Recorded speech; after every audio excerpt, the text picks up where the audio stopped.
Olá, jovem mancebo! Segunda lei de Newton. Não vamos perder tempo, vamos lá.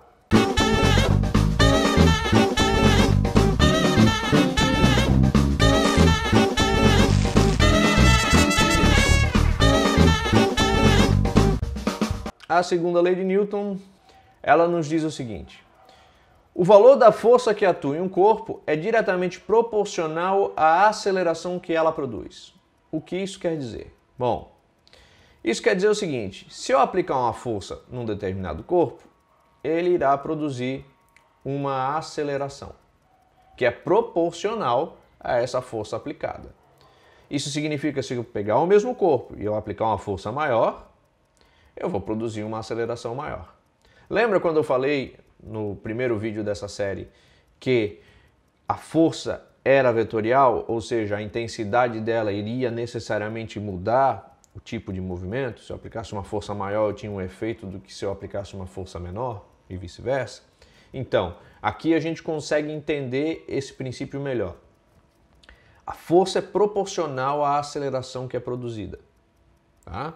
Ou a aceleração que é aplicada no corpo é proporcional à força. O que você deve entender aqui é que o valor da força, a intensidade dessa força, vai influenciar diretamente na mesma proporção à aceleração. Muita força deve gerar muita aceleração, tá?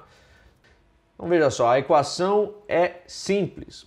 F igual a ma. Essa é a expressão da segunda lei de Newton, tá? E como eu disse antes, a força é proporcional à aceleração. Em matemática, para você dar um caráter de igualdade entre duas proporções, você precisa multiplicar por uma constante. Nesse caso, a constante vai ser a massa do corpo, porque um corpo muito grande, para ele ter uma aceleração, eu vou ter que aplicar muita força, né? Um corpo pequeno, para ele ter alguma aceleração, pouca força já vai ser suficiente. Então os aspectos são simples, né? F é força, m é massa e A é aceleração. No sistema internacional, a força vai ser medida em Newton, em homenagem ao Sir Isaac Newton. M é a massa, em quilogramas, e A, né, a aceleração, em metros por segundo ao quadrado. Nada de novo aqui, tá? A ideia fundamental é a seguinte: se você consegue aplicar força em alguma coisa e ela começa a se movimentar, o que aconteceria se você aplicasse mais força? Obviamente que ele ia se movimentar mais. E aí tem um aspecto interessante para a gente ter aquela noção de força resultante, que é a seguinte: se você tem forças que estão na mesma direção, ou seja, o corpo do vetor, né? Aqui é tudo horizontal, e no mesmo sentido, nesse caso, todas elas apontando para a direita, se você tem duas forças de 100 newton, por exemplo, elas vão resultar numa força de 200 newton, que é maior que 100 newton, certo? Então, se a força é maior e está empurrando o mesmo corpo, ela vai produzir uma aceleração maior, perfeito? Entretanto, se a força tiver a mesma direção, mas não tiver o mesmo sentido, por exemplo, num cabo de guerra, né, onde duas forças, por exemplo, podem ser de mesma intensidade, 100 newton, ter a mesma direção horizontal, mas com sentidos opostos, o que vai acontecer é que uma força vai anular a outra. Então é como se não houvesse força nenhuma, portanto o corpo continua parado.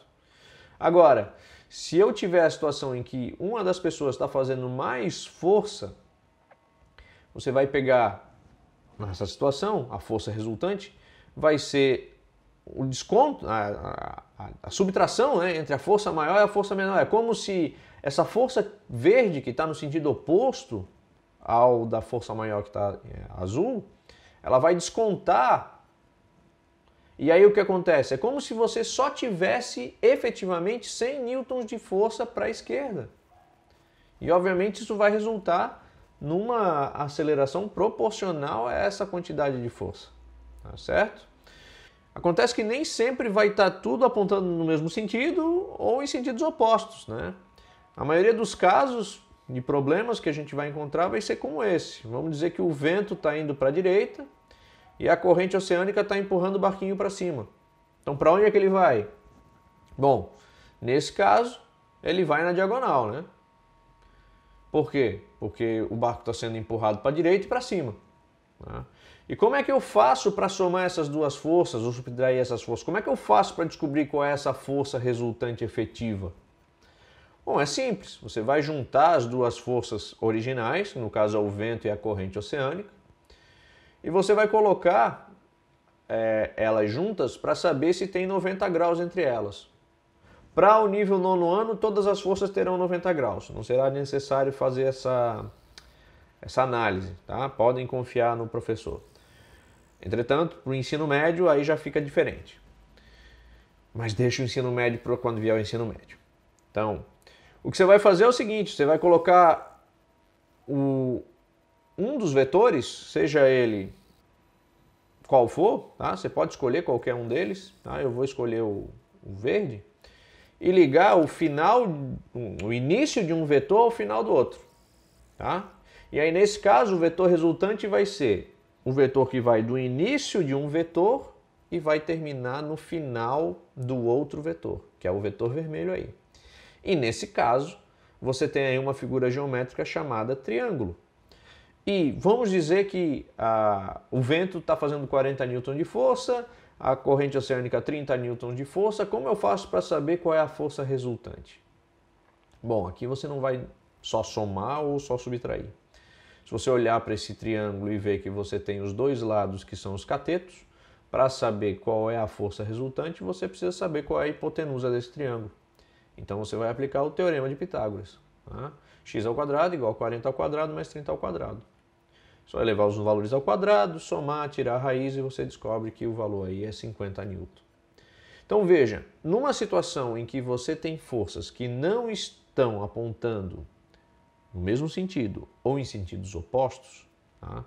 Você necessariamente vai ter uma questão geométrica. Para o nono ano, como eu já falei, todas essas questões geométricas serão resolvidas na base do teorema de Pitágoras. Então, se você tiver mais de uma força, essa força, tá? Você precisa verificar se tem a mesma direção e sentido ou mesma direção e sentidos opostos. Se tiver, só somar e subtrair. É tranquilo, é involuntário, você faz isso naturalmente. Entretanto, se essas forças forem ortogonais, ou seja, se tiver uma diferença na direção delas, só assim você resolve, perfeito? E a queda dos corpos, né?